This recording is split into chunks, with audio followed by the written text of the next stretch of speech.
Facebook live यायचं कारण आज HND जैन बोर्डिंग या ठिकाणी दुपारी माझ्या अध्यक्षतेखाली देशभरातल्या 86हून अधिक वेगवेगळ्या जैन संस्था आणि संघटनांची एक बैठक झाली आणि त्या बैठकीमध्ये सविस्तर चर्चा होऊन एकमतानं असा ठराव करण्यात आला की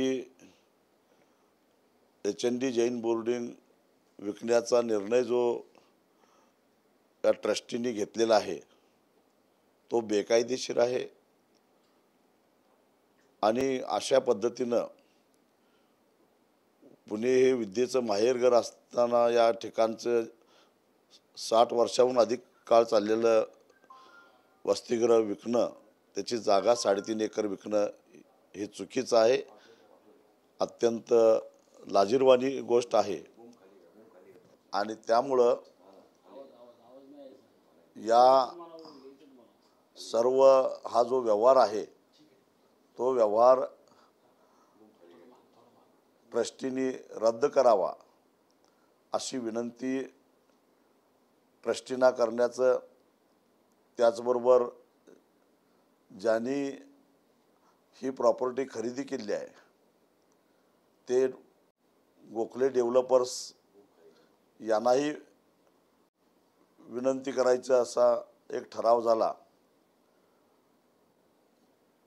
आचार्य गुप्तनंदीजी महाराजजी यांच्या सान्निध्यामध्ये, त्याचबरोबर नांदणी मठाचे जिनसेन भट्टारक महाराज यांच्या उपस्थितीमध्ये, कोल्हापूर मठाचे लक्ष्मीसेन महाराज भट्टारक महाराज यांच्या उपस्थितीमध्ये झालेल्या या बैठकीमध्ये मला असं सांगितलं गेलं की या सगळ्यांच्या बरोबर एकदा 1 तारखेच्या आंदोलनापूर्वी संवाद साधावा आणि त्यांना विनंती करावी।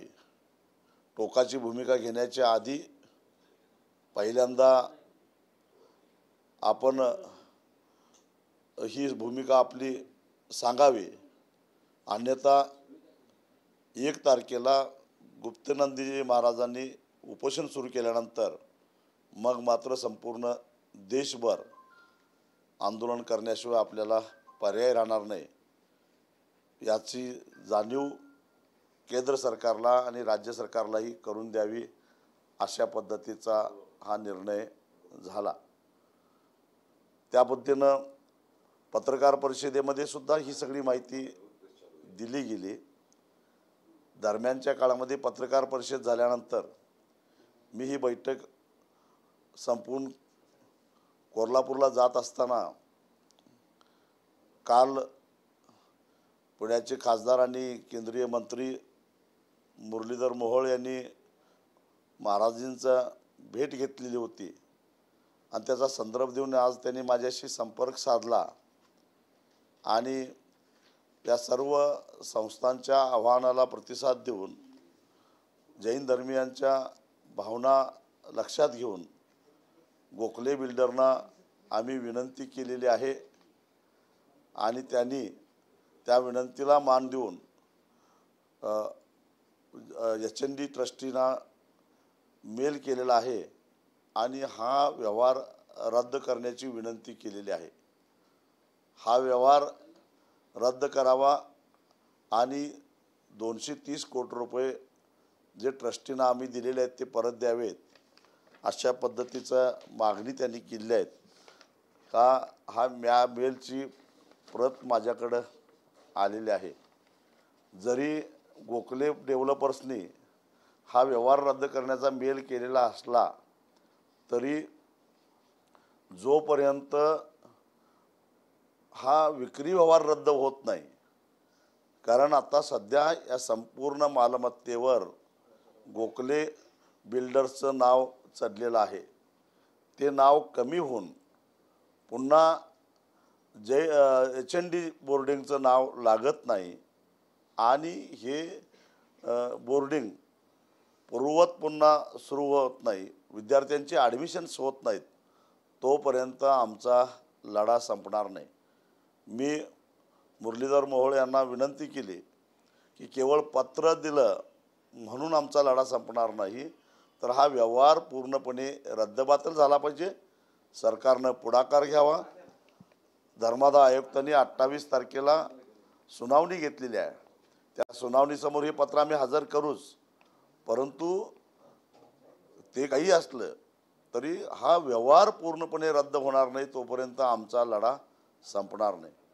जैन बोर्डिंग हे महाराष्ट्राच्या कानाकोपऱ्यातून शिक्षण घ्यायला येणाऱ्या विद्यार्थ्यांच्या मालकीचा आहे. त्यांचा तो हक्क आहे, अधिकार आहे. आणि हे जे मंदिर आहे त्या मंदिरामध्ये पुण्याचे भाविक गेल्या 60-65 वर्षापासून येतात, तो त्यांचा अधिकार आहे. आणि यामध्ये 1 इंचसुद्धा जमीन कोणालाही आम्ही देणार नाही, हा आमच्या श्रद्धेचा भाग आहे.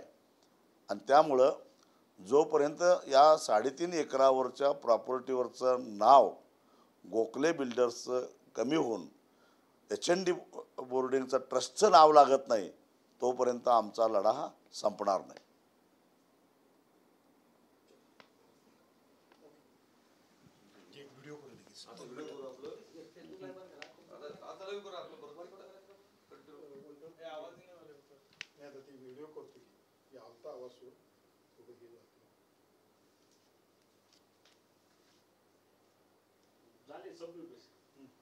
मोबाईल